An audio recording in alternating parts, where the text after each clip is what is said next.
Okay, all right. Without further ado, I'm very excited about the man to my right. We'll start by reading his Wikipedia description here. American author, motivational speaker, and former stockbroker. 1999, he pleaded guilty to fraud and related crimes in connection with stock market manipulation and running a boiler room as part of a penny stock scam. Belfort spent 22 months in prison as part of an agreement under which he gave testimony against numerous partners and blah, blah, blah. I won't finish it. Crazy. Absolutely fucking nuts. It's a long time ago. So Wolf of Wall Street, by the way, my favorite movie. Timmy? Yeah, he loved it. Well, he loves Leo. Leo portrayed you, dude. How crazy is that? Do you ever think in a million years you have the biggest actor of all time? It was Leo or Danny DeVito. I chose Leo. Right, exactly. Better choice. Yeah, Danny was And I shooting Always love Sunny. Danny, by the way. But Leo was the man. Now, it was actually between Leo DiCaprio and Brad Pitt. I had the choice. They were both bidding on the project. And You had the choice? Yeah.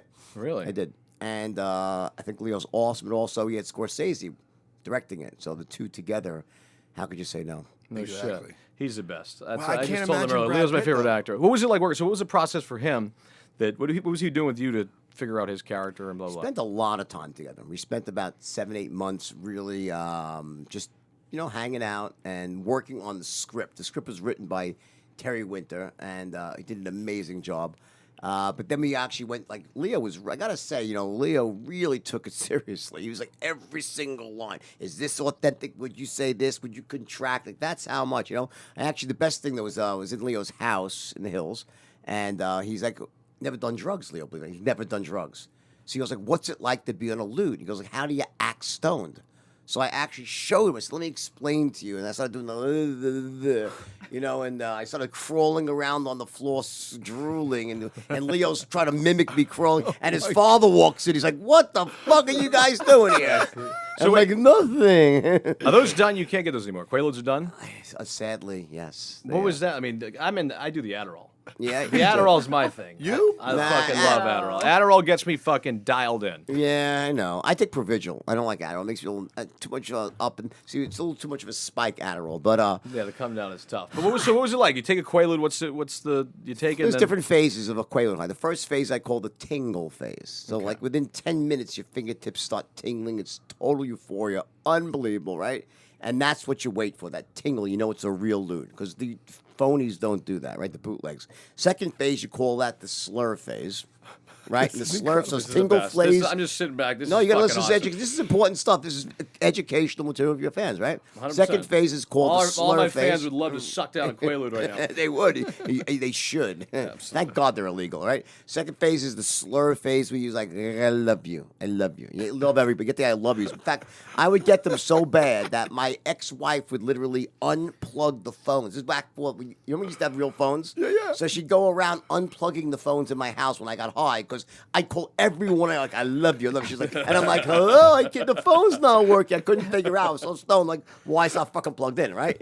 All right. Then the third phase was called the Drool Phase.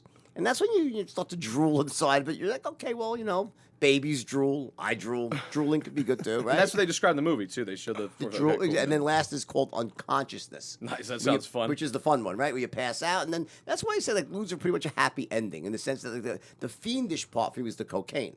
Because I'd be up all night doing terrible, evil things, and it makes me into a horrible human being. Late night fucking zapping. Are you sober now? Yeah, sober You now. know- you Yeah, know- I drink a little bit here, but How long you been off? drugs 22 years, right? So, but I drink here and there, and I never was a big drinker. But then there's one more phase of a Quaalude high. Doesn't happen very often, but it's when you hit things the wrong way because I was always balancing. I was never just on ludes. That's like a fool's errand. So I always wanted to balance that with an up, like Coke, because it's like a petri dish. You got to balance yourself out, right? And every once in a while, though, you'd end up in what's called the movement phase. That's like the drug-induced equivalent of having ants in your pants. You can't sit still. And that, by the way, this is no laughing matter. By the way, this is the best fucking guest possible. Dude, listen, this is no laughing matter because you know the scene from the movie that I sunk the yacht? Well, it's true, I did sink the yacht, but the fictionalized part in the movie was that the reason I made the crossing was I had to go to Switzerland for some money laundering shit. Untrue. the real story is that I flew in for vacation. The boat was in the port at Rome. We were going to Sardinia, 100-mile crossing. And when I was going down the hill with my friends, 3 couples, and we were approaching the boat, we saw that the waves were in the harbor, and like, oh, we can't make the crossing. It's too rough. And in that moment, I realized I was in the movement phase. And if I fucking sit in this harbor, I will die. When I got to the boat, my wife runs ahead, Captain Mark, is it too rough? I was like, get out, go cut the tags off your new clothes, right? I said, listen, Captain Mark, I can't fucking sit still. If I sit in the harbor, I will die. We have to. I said, can we make it? Right? He goes, well, we'll make it. Break some plates and shit. I'm like, fuck it, let's do it. And we did it, and this freak storm kicked up out of nowhere, and we sunk the 170-foot yacht right there. Boom. Your life is fucking out of control. Yeah. Literally. And I look at like Lauren's notes. Lauren like has real questions that she wants. I want to know the fucking dirty shit, obviously. What's the most you ever paid for a hooker? In casino chips or in cash? That's the best answer. Either or. And any deviant like me. I bet you hooker. there's a few guys in that room like, hey, damn, he's the real deal. Because they know that's because there's a different paradigm when you pay them in chips. You could give $30,000 in chips when you're high. You don't give a shit. It's not real money. Most in cash, I think it's probably $10,000 in cash. Oh Jesus, what was she like? Fuck. Yeah? $10,000. I'm usually The $250. thing was, I shouldn't say this on this podcast, but I will. Fuck it, who cares? Why, no, I mean... It's fucking Ripper Magoos Podcast. There's no fucking rules. No, You do the whatever you point want. is, though, I mean, like, this is my old life. It's not my new life. But when I was high on coke, I was really just terrible sexual things. Oh, And yeah, you just the get... dirtier, the better. So, like, and he said, how hot was she at 10,000? Probably not that hot. And I was probably happy about that at the moment. I don't want to punish myself. I want to be beaten and punished, basically, for $10,000, So that's the old me. Now I'm a much more different, refined For man. sure. Yeah, Did you ever smoke cigarettes? I never smoked cigarettes. What was your first, how old were you, and what was your first drug or alcoholic? First, believe it or not, I tried marijuana when I was in 5th grade. Just a friend of mine's older brother was a drug dealer back then. This is back in the 70s. Now, understand this. The pot is different. It was not the same stuff that we have today. I don't even think I got high. And I tried it, and then I didn't do it again for a few years. I smoked lightly here and there in junior high school, but really got into it in dabbled in college, nothing terrible, but it really started hard in my early 20s with the brokerage business. Yeah, of really course. hard, yeah. Buffalo Wild Wings loves this. We're talking about blow hookers and cocaine and fucking... Well, finance is high, it's high octane. Exactly. So there's got to be a lot of cocaine on Wall Yeah. Street. You know what I mean? I mean, you guys are geared and you're crunching numbers, you're focused, you're firing away. I mean, it's... Well, that was the famous scene for my first day when the top of the Sixes restaurant was called back then with Mark Hanna, my boss, and it's in the movie, the scene where he's like, the key to success, cocaine and hookers, and he goes, how many times a day do you jerk off? I was like, I think 3, 2. That was a rookie number. You got to pump that shit up, right? This is incredible. Yeah. Plus, the 80s were wild, too. They won't. By the way, it was a different world. I mean, the things that we did back then, we'd get strung up alive right now with the Me Too movement, which I freaking hate, by the way. I think it's just awful and terrible. But Okay, wait, get into this. Hold on. Is it the Me Too movement is awful? I think it's awful. Yeah. Why? I have a daughter. Yeah. I believe she needs to be respected in the workplace. I think all women should be respected in the workplace. But that being said, there's a line here where you're going back and destroying people's lives based on things that happened 20 years ago without proof, and that is fucked up, okay? And I think that there's obviously a balance that needs to be struck. Everyone should be respected in the workplace, but also, you know how much fun we had, men and women, in the workplace with everyone fucking everybody? And I am not touching this shit. No, you just keep going. No, I don't care what people it. say what you want. I don't care what anyone thinks about this. The fact of the matter is that no one in my company was harassed. Women were not harassed. They were part of it. They loved it. If you were harassed, 10 guys would beat you. If a guy tried to harass a girl in my company, they'd get their ass kicked by all the other guys and the girls. It wasn't about harassment. That's wrong. It's terrible. I look back at stuff like I see in Mad Men. That was awful. That had to change. So I'm not against that aspect. Right. Totally think that's great. Women should, but I grew up, understand, my mother was a powerful lady. She worked as a CPA in the 50s and 60s, going down into New York City, working at a big firm. She became a lawyer in her 70s. So I never considered. Now, yes, did it go on? Absolutely. That it should have stopped? Yes. But some of the things that are happening now, I think, are just absolutely terrible and it's wrong. And shame on, because the victims are going to be women. I'll tell you why. Because I think twice now before hiring a woman. Seriously. Yeah. I do. I think twice. I said, is she going to sue? What's going to happen if it doesn't work out? And that's not fair to the women. So I think that there's got to be a balance struck. I think human beings should be able to interact healthy. Women should be able to say, fuck you, get away from me.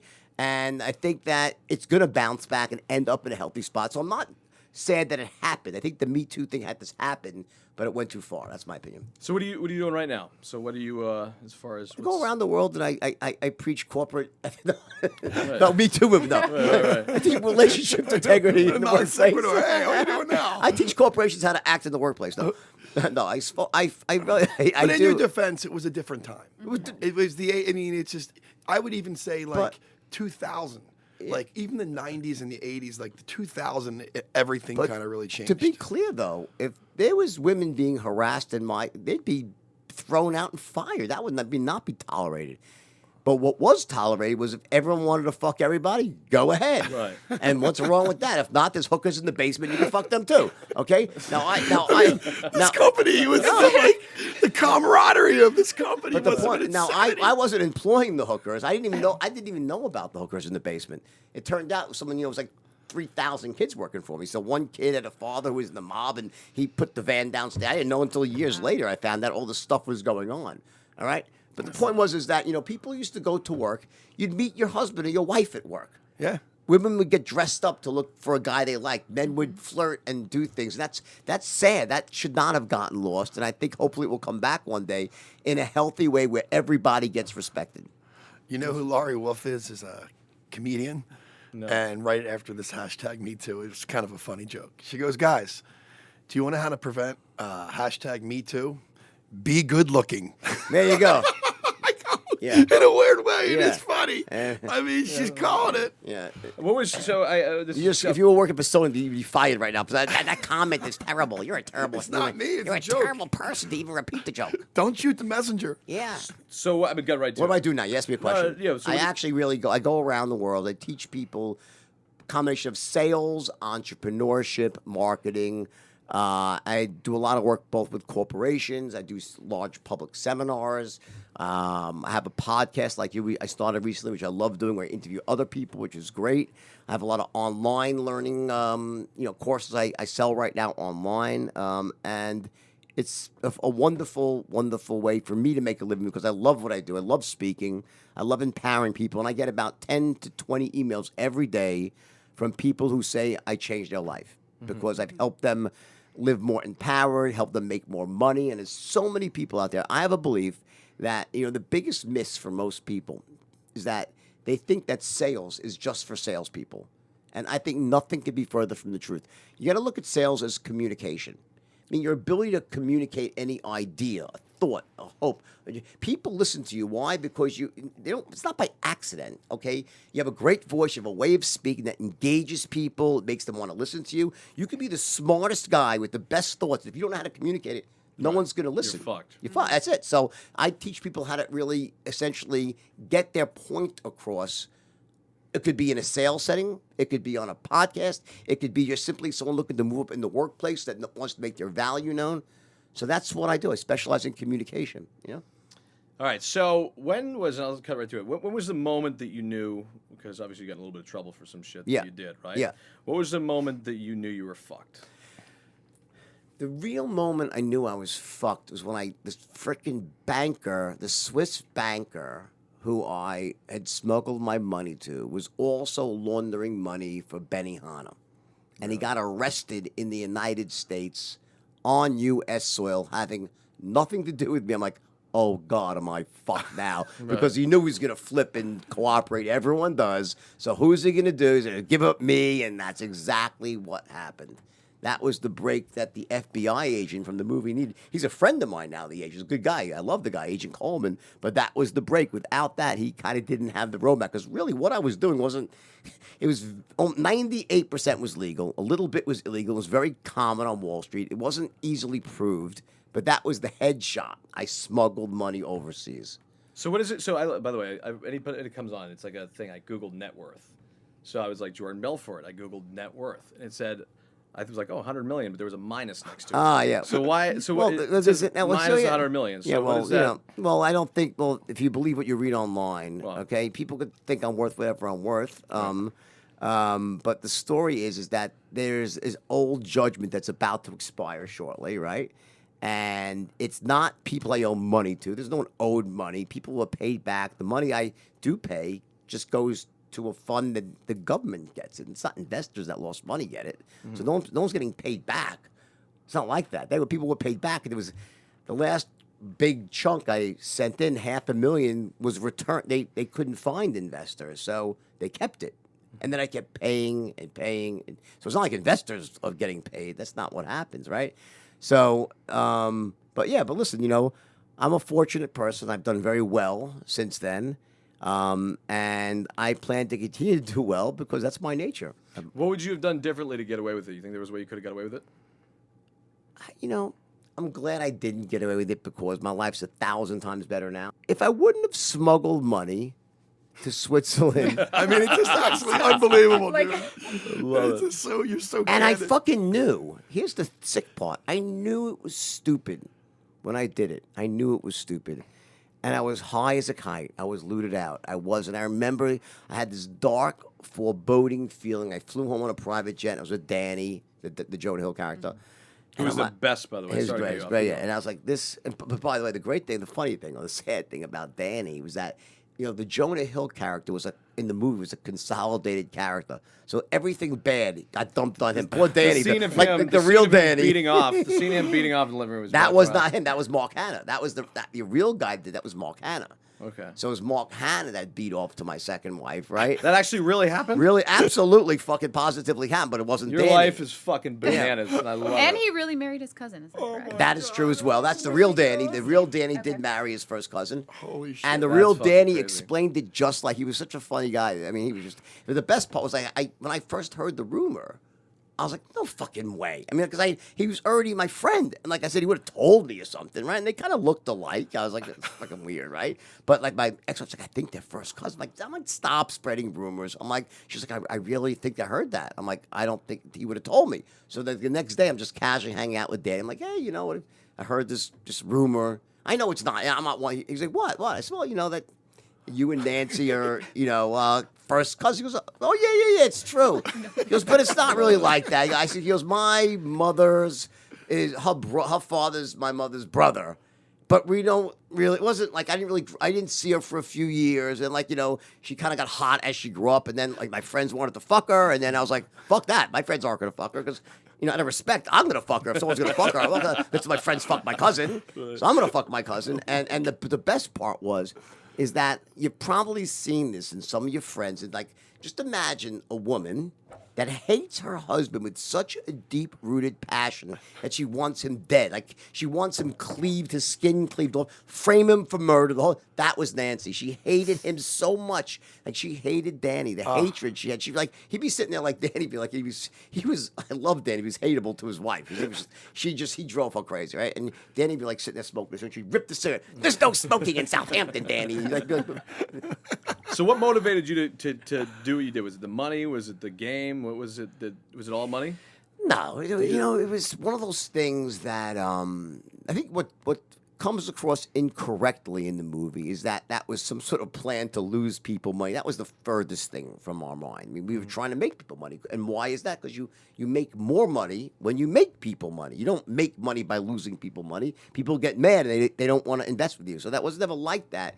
What happened is that I invented the system for training salespeople.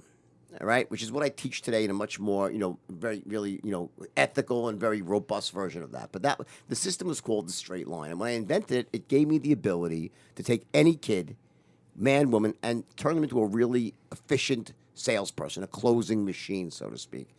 That power allowed me to then take any stock I wanted and direct buying into a stock.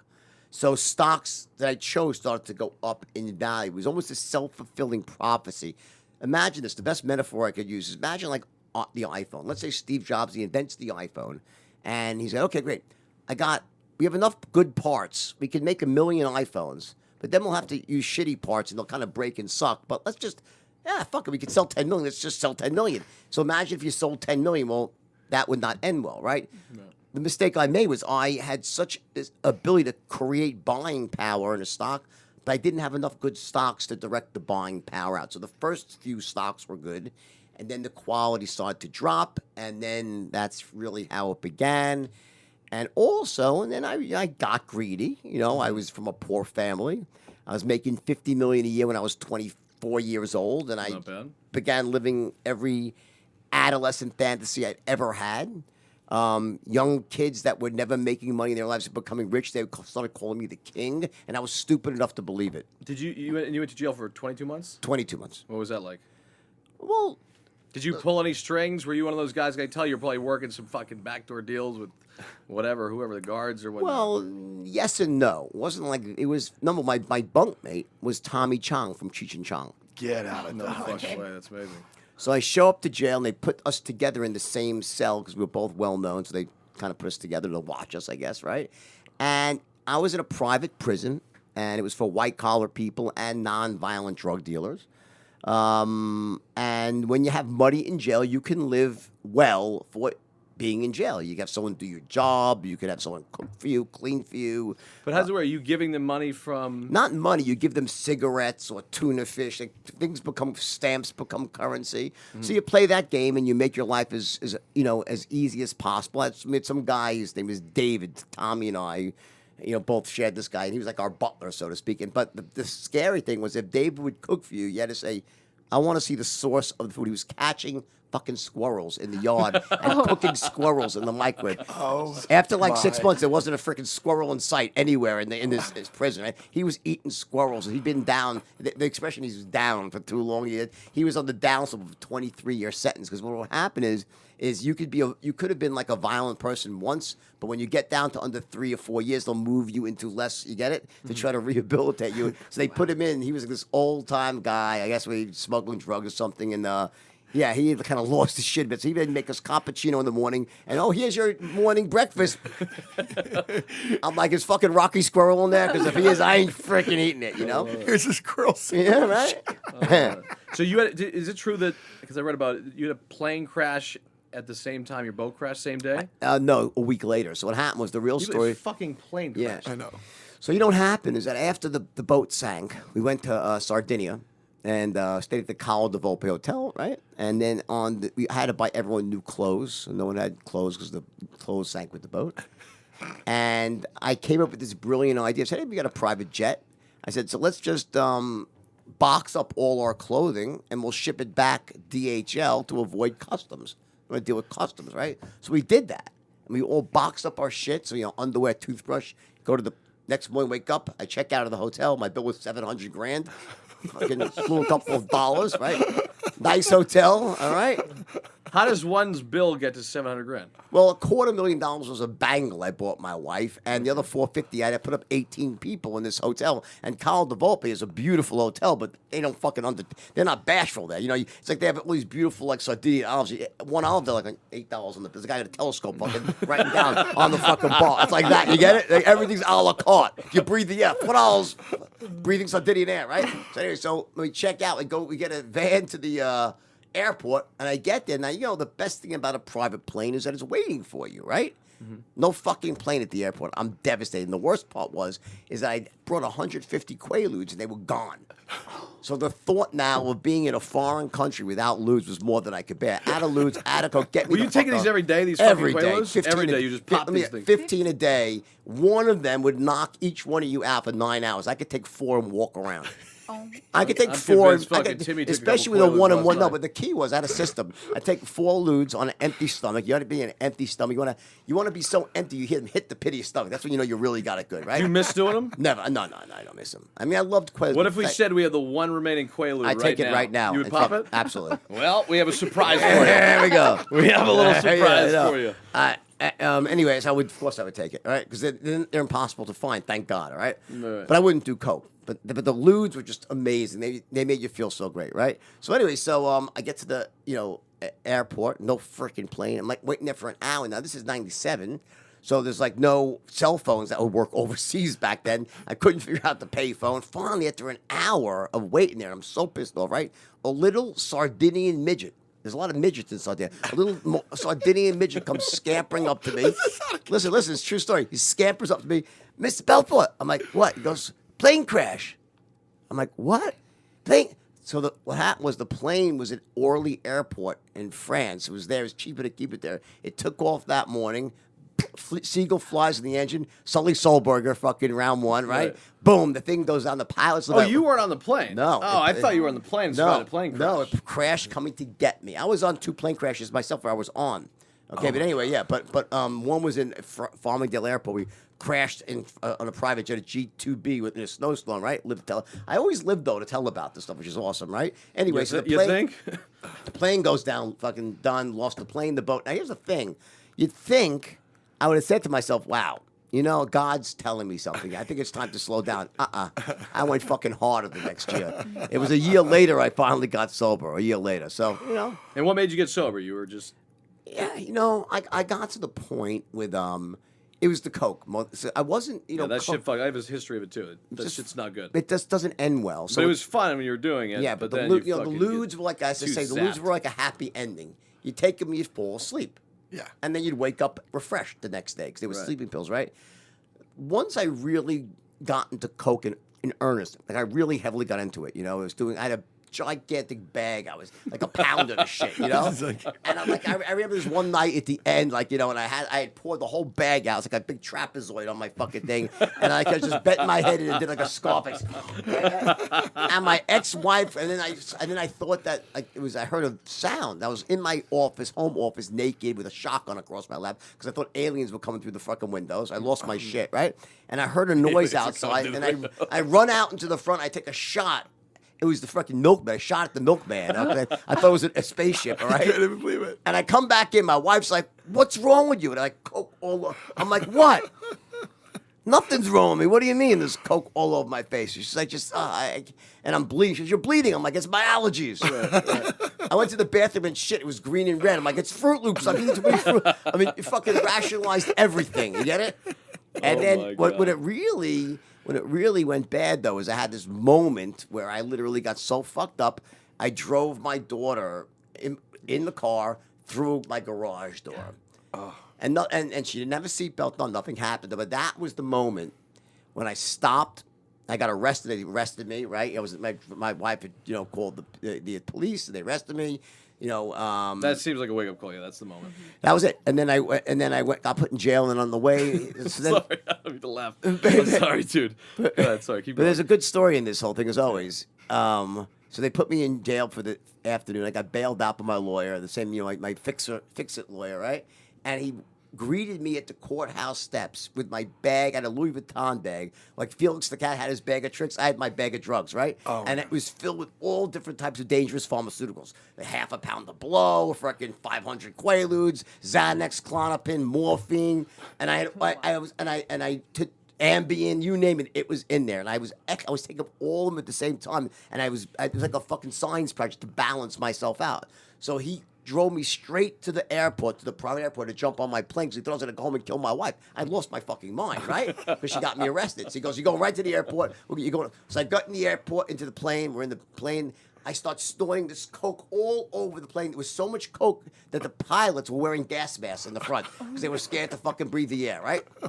I landed in Florida. This shit wasn't in the movie. No, yeah. I landed in Florida. I fall over the stripper, all right? I start banging some stripper in the back of, you know, anyway. It's right when Viagra first came out, which is unbelievable now because you fuck on coke, right? Okay, yeah, right? So, and then I call my mother, my sainted mother. I'm like, Mom, I want you to meet my next wife. Hold on. And I put Blaze, the stripper, on my. She's, hello, Mrs. Belfort. All right. Now, I'll tell you the truth. Now, when I wrote the book, I didn't remember that. I remember that I met a stripper, and then I was in the back, and my mother was actually read my pages because she's a very smart lady. And she calls, she goes, you forgot about when you put the stripper on the phone with me. I'm like, oh, really? Tell me about that. She's like, you put the stripper on the phone. I was like, can I please speak to my son? She's like, hold on. So then my friend took me home that night. It was like 2 a.m. And in that moment, I started coming down on the coke.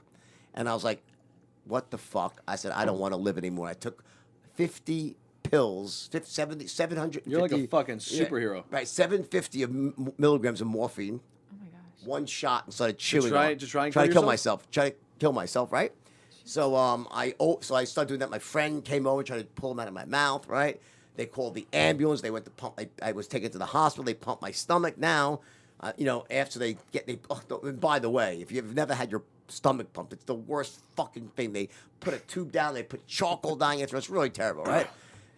They do that, and after they're done, I'm like, I'm starting to come down now. I'm like, all right. I'm like, thanks, guys. I'm gonna go now. They're like, and a cop starts to go, you're not going anywhere. You're being Baker. It's called the Baker Act. When you try to commit suicide, they Baker Act you. They have a 3-day psychiatric hold. They put me into a fucking mental institution with the real crazy people. I wasn't crazy, and I walk into this lockdown psychiatric unit, right?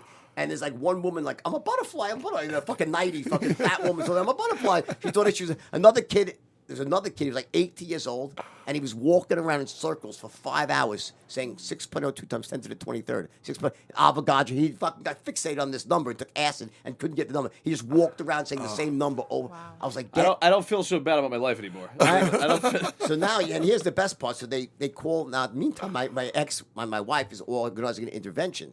So these two guys show up at the hospital at this psychiatric place. They're like, all right, we're interventionists. They try to convince me to go to rehab. And I said, fuck, I don't got a problem, right? Anyway, and everyone was like, no one was returning. They were trying to cut me off, right? Because I was going to die. And then they appealed to my loss in his heart. They go, listen, you're in this terrible lockdown place. We have the power to sign you out right now. We have your private jet waiting for you downstairs. We're going to take you right to Atlanta. You're going to go into a beautiful private rehab. There's no walls. If you don't like it, just jump out the fucking back door and leave. But you get out of here either way. Right now, we can sign you. You can just go escape from the rehab. Isn't that better than staying here? I said, absolutely, take me. So they took me downstairs, got in the limo, went to the private jet. And these guys were sober for like 12 years. 30, like, so how long are you sober for? Oh, 11 years. I'm like, 11 fucking years. I mean, I couldn't go an hour without thinking about drugs, right? I'm like, how? He goes, one day at a time. I'm like, get the fuck out of the AA shit, right? Anyway, so they take me to this rehab called Talbot Marsh in Atlanta, Georgia, right? And as we're pulling up to the rehab, I'm viewing it like the prisoner for his escape, looking for the fucking out, right? And they pull up, they say, all right, sit down to this, and they get into the main area, right? And they sit down here in a nice chair, and I sat down in this comfortable chair where they went to do the intake forms, and I'm looking around. It's really nice, actually, oak bookcases, and I just took a couple of deep breaths, like, I'm done. Fuck it, I'm done. And just like that, You did a cold turkey. Just done? It was that done. easy? I just made a decision to stop. I stayed there 4 weeks, never relapsed, got out, and that was that. And the problem was, though, here's the problem, is that when I got out and I was sober, I started really analyzing some of the wreckage of the past, some of the business decisions I made, taking money, and I was like, oh, fuck. And I sat there for about a year and a half praying that they wouldn't come for me, and they did. I got caught for things I did when I was high, like taking the money to Switzerland, and that was that. And my life was completely decimated, lost everything, family, money, my children for a time. I ended up in this jail, and when I was in jail, I was with Tommy Chong, and he's my bunkmate, and I'm telling him these stories, and he's laughing hysterically, and third day, he's like, I thought you were making this shit up, and my wife Googled you, and it's all true. He goes, Right. You got to write a fucking book. This was a lot more extreme than I thought it would be. Yeah, right? By the way. Yeah. Wait, so he's the one that told you to write the Oh, book? yeah. And then He says, you said- got to write a book. I'm like, well, I don't know how to write. He goes, just write the way you speak. I said, all right. I tried that, and it didn't work. I couldn't write. After about a month of writing and failing miserably at it, and I'd show Tommy my pages, he'd be like, well, that really sucks. I'm like, oh, thanks, Tommy. That's what you really fucking think. What are your what are your vices now? Like if you so say. I don't have any vices in terms of just. I think maybe my biggest vice, I'm not as kind to myself as I should be. My own worst enemy emotionally, and not. I have spent. One thing I'm the most ethical guy you will ever meet in business. Any person that interacts with me does well. If I sell someone something, they got 10 times the value as I charge them. Everyone loves me who does business with me. They all love my stuff. It works really well. I think I've made a lot more people happy than I've made myself happy over the years, and I haven't really appreciated, all the greatness I've done for other people. It hasn't almost sometimes internalized. I think that's my biggest vice, is not accepting that I'm a good person, that, being haunted by the demons of my own past. Even though I know I don't need forgiveness from anybody. I've forgiven myself, and if there's a heaven and a hell, I'm going to heaven because I've done 1,000 more great things than bad things. So I'm okay with that, but I don't think I've always been kind to myself emotionally, and I'm working on that. I think we all are. Something. You probably said me the same. You're a fucking maniac like me. I slept. By the way, I slept 0 minutes last night. No, and that's typically me too. I don't sleep much at night. I don't need much. I went out and got whacked. Yeah. Me and him. I fucking knocked at his door at noon, and we just started fucking going heavy. On what? We were drinking. That's it. Oh, and obviously, we drinking, popped yeah. a couple bombers, and we were just, Yeah. that was it. Okay. I judge no one. Listen, I still drink occasionally. I was never a big drinker. Well, the Coke was my thing. That was just that was terrible. just bad. It's not a good thing. I got. It doesn't end well. It's fun in the beginning. But right when you rip one of those bangers, there's nothing better. But the Yeah, come yeah. down is just awful. So I got out of it too. Just get rock hard bonies the whole time. and it's just like the dirtier and more disgusting, the better. Oh, It's yeah. terrible. And everyone gets it. That's who's when you been make there. the hooker call. That's That's when it. you, that's and, the hooker. And I hope she's fat and ugly and disgusting. yeah. I want to punish myself badly. Oh, my You know? Yeah. I know. It's bad All right, stuff. so, But she's shaking her head. She's like, oh my God. You got the fucking wolf in you. What do Yeah, you you expect? know. So that Lauren, I know you got to have some normal fucking things. Come on, Laura, ask me a question. Lauren, what do you got? I'll answer any What do you- question. No, I think just for the listeners out there, that are normal? that are normal. No, All no, five no. of you? So, No, we all have our things, and everyone. There's a lot of people that might want to be going into a lot of things that you did. Sure. And what advice would you give to somebody that wants to go into the stock market? Hmm. When did you know personally that it was something that you wanted to get into? I mean, I know you sold Italian ice and meat, and you did everything possible, Sure.